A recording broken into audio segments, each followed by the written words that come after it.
I have nothing. Nothing planned, nothing scripted, no topic. What am I doing here? There's so many great channels out there. So many awesome comic channels. I mean, I guess I could recommend picking up, Giant Size X-Men #1, but no, I think someone already did that. Maybe I could bash Star Wars.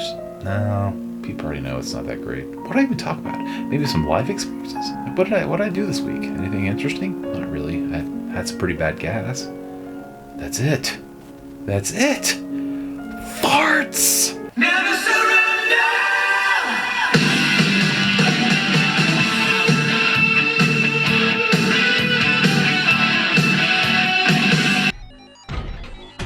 Welcome to Centauri Stir Fry. How the heck are you? Hope you guys are being excellent to each other out there. Today, it's another new comic day haul, and it's pretty small, again, and I like it that way. I've noticed that I've enjoyed them more the smaller the stack gets. I don't know, it's weird.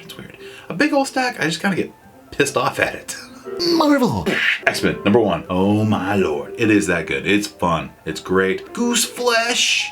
Into armpit flesh, the whole 9 yards. And it is that good. I mean, I really kind of thought the setup to this, like the powers of X or the powers of 10 to all you tenured people out there. Where was this going to go? How's this going to be followed? How are you going to follow this? Well, they do it. This has everything that I need from an X-Men book. And like I've said before, I like X-Men conversations and character moments. And this has it. This has got it. And it's got my favorite X-Men, Cyclops. That's right. I said it. I like Cyclops when he's good, when he's bad, whatever. You give him a point. My favorite moment of the whole book was definitely Vulcan, which is the long-lost brother of Alex and Scott, and he's grilling. They're just having a fun time. He's just grilling, and Wolverine's just like, hey, look, I need it rare.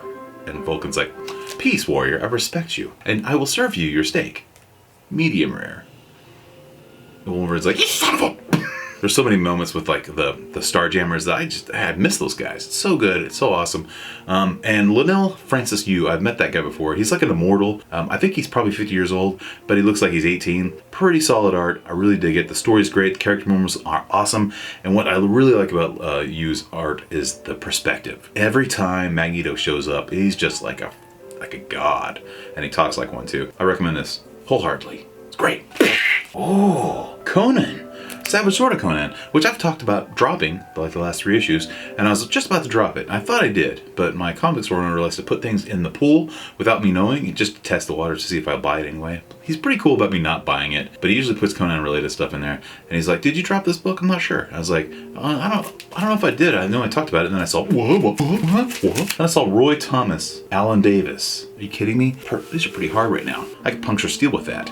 Anyway, I was really excited. I really like this book. This is great. Roy Thomas, Alan Davis. I love Alan Davis' artwork. And no one ever talks about him. But he's done everything. He's done Batman. He's done X-Men. He's done it all. Remember this? Back in the day, you could read a comic book and it actually took more than 3 minutes, before the Bendis plague. Roy Thomas, man, he wrote everything. He was writing Savage Sword. He was writing Conan. I think he even wrote the sequel to Conan the Barbarian, Conan the Destroyer, which was kind of sad. This is a fun book. I can't wait. I did not drop this. I'm down with this. So Savage Sword has got my attention. Alan Davis rocks. Spider-Man #2 by J.J. Abrams. I thought the first issue was good. I know a lot of people were saying that it was horrible, but I liked it because I've kind of been out of the Spider-Man loop for a while. I just cannot get into it. Even the Carnage stuff I'm just not getting into because I've been burned before, okay? I'm just not ready to commit yet. I'm like, like a beaten lover, I mean, sure.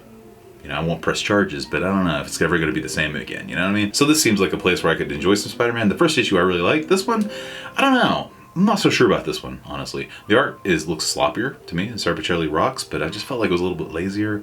I still almost liked it. Vampire State Building. I know this came out like a week or 2 ago. For a second there, it was kind of a hot book, but I found another copy that was kind of dinged up, so I read this one, which I really liked the story. I thought it was really good. I like Adler's art, and it seemed really small, though. The print seemed super small. I wasn't sure if I was getting old. I haven't read a vampire book in a while, so I'm down with this book. I'm going to keep giving this a shot. I'll give it the 3-issue try, but the previous one that I bought, if you missed it and you want it, it's pretty close to mint. So message me down there and say, yes, I'd be interested in that, and I'll send it out to you. A little freebie. I'll share some love. I like this book, though. I'll probably stick around, so that's cool.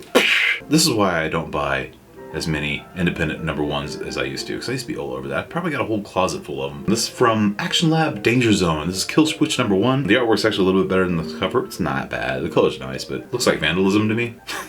It's kind of like got a Minority Report feel or like a Blade Runner thing or whatever. I wasn't feeling this book at all. If you loved it, I guess tell me why. I maybe... Oh, kid's crying. Anyway, this book stunk. They say Batman. 81. A pretty good looking cover. This is the B cover by Matina, and sure, it looks like he contacted NASA or maybe Skywalker Ranch, and George Lucas helped him out with the coloring and did most of the work, I'm sure. This one works for me. There's some really good colors in there, and Batman looks like he's in pain, and it's actually telling a story. It's pretty cool, and it also doesn't hurt to have the font there so you know what you're getting. I hate when it's just like a blank cover. It's a screensaver for your phone. But you would think down here, Batman 81, then Tom King, then John Romita Jr. would scare the heck out of me, and I would just not even buy it, and I'd walk away quickly. But no, I actually like John Romita Jr. I'm happy the only person. I like John Romita Jr. His early work on X-Men, Daredevil, Punisher, Warzone. That's right. This book was actually decent. I'm gonna come out and say it. This was not bad at all. Yeah, but like Batwoman, Huntress, Tim Drake, Nightwing, Batgirl, Damian, and the silent girl, I always forget her name, was the Batgirl during the No Man's Land thing. Anyway, they all decided to take out Thomas Wayne. They try their best, and it's brutal. Joker, John Carpenter. John Carpenter. Now, I missed this last time. I just overlooked it. I don't know. It said you're the villain up there, and I was just like, nah, pass. Then I saw some other people's videos, like probably some of yours, and I enjoyed it. I was like, what? Joker? John Carpenter? The Thing is best horror movie ever made. The best, practical special effects. All his music rocks. Big Trouble in Little China. Even that soundtrack's pretty cool. I recommend this. I recommend the heck out of this if you love the Joker. It's Halloween. It's October. You want to have a little fun. Maybe you just saw a Koenig Monk movie with the Joker, and you're like, man, I want a book. Go get this. Go get this and enjoy the heck out of it. It's got some weird moments. Joker's running around like Adam West Batman. This has got everything you need, man. This is a solid Joker story. I think one of the better solo Joker stories I've read in a long time. He's scary, funny. It's got everything you expect the Joker to be, but usually you're disappointed by. This is it. Book I liked last week, Batman's Grave, even though it's the crappy cover. The more I look at it, the less I like it. But this is Warren Ellis and Brian Hitch. Batman's Grave, #1. If you're a fan of murder mysteries, maybe some CSI stuff, or maybe you like the guy from CSI, because you saw Manhunter. Oh, Manhunter.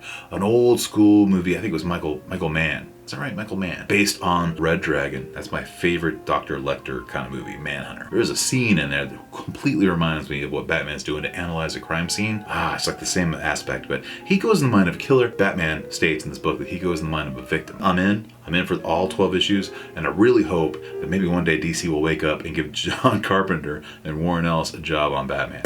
Murder is his art. Catching killers is hers. So apparently this is another Black Label book. It's Joker, Harley, Criminal Sanity. We're talking about serial killers and all kinds of stuff. And I really think my daughter might like this, my older daughter.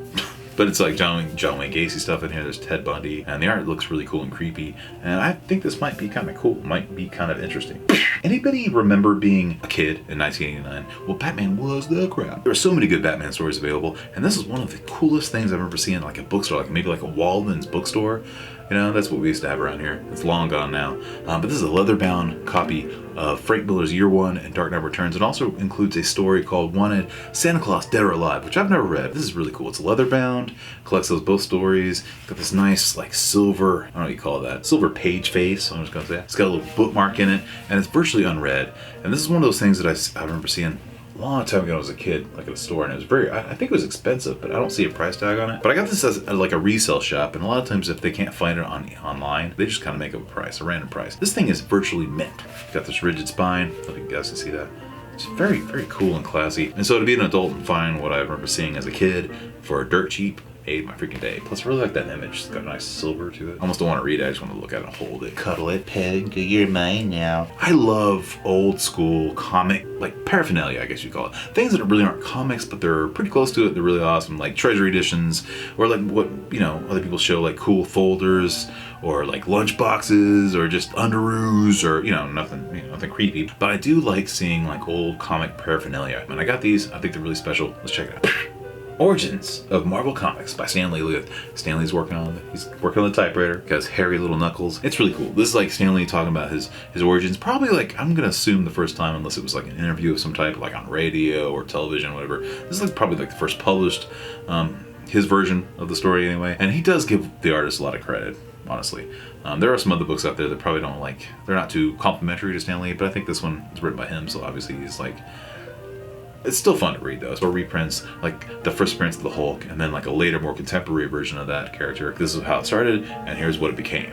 Stan Lee, son of origins of Marvel Comics. Really cool, kind of the same premise. It's Stan Lee talking about the origins of multiple characters, like Daredevil, talking about the X-Men. He's talking about like kind of moving on from the characters that made the Marvel Universe to the characters that continue to make the Marvel Universe. Really fun book. Another great Buscema cover, just painted slightly, and it's just really awesome. Quality is actually nice. I prefer it to like some of these facsimile covers. I think this is nice. I like this stock, this paper stock. This is from 1976. I think it works great. My favorite book of the haul is this. Bring on the bad guys. On the back it says, more fuel for the Marvel Maniac's fire. And this is all about the origins of all these sweet bad guys. Loki, Green Goblin, Red Skull, freaking Doctor Doom, and even got the Abomination back there, which is really fun to read. They don't include Magneto in this, which I think is bullcrap. But look at this freaking picture.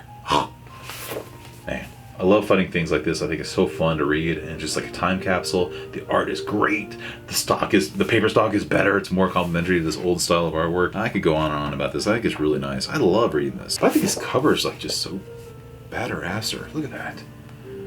Oh man. There's one other issue talking about the Women of Marvel, which I want that one too. I'll find that eventually, but I'm not gonna go hunt it down and pay a lot of money. I'm gonna enjoy these while I have them. I think it's really cool. I will get it. Oh, I will. Because I have a problem. Anyway, that's gonna do it for this episode. Guys, hope you enjoy yourself. Hope you enjoy your new books. Enjoy your week. Enjoy your weekend. All right? Stay safe. All right? Remember, spay to your pets. And Magneto is right. We'll see you next time.